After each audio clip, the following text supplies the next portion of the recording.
আসসালামু আলাইকুম। সবাই কেমন আছেন? আশা করি সবাই ভালো আছেন। আজ আপনাদের সঙ্গে শেয়ার করব অসাধারণ একটি ছোট মাছের রেসিপি। এই রেসিপিটি আমার মায়ের হাতের খুব স্পেশাল। কারণ এই রেসিপিটিতে লেবু পাতা ইউজ করা হয়।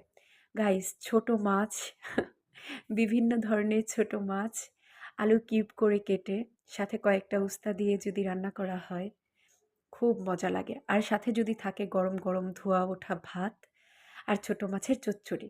আর কি চাই বলেন তো? আমার কাছে ছোট মাছের রেসিপি খুব ভালো লাগে। দেখুন এখানে বিভিন্ন ধরনের মাছ আছে। অনেকে অনেক ধরনের ভাবে রান্না করেন ছোট মাছ। তবে এইভাবে একবার ট্রাই করবেন। আশা করছি অবশ্যই আপনাদের ভালো লাগবে। আমার আর সহ্য হচ্ছে না। আমি এখনই স্টার্ট করে দিব গাইস। ততক্ষণে সবাই ভালো থাকবেন আর আমার চ্যানেলটাকে সবাই সাপোর্ট করবেন। কে কেমন ধরনের ভিডিও চান অবশ্যই বলবেন। আমি দেওয়ার চেষ্টা করব।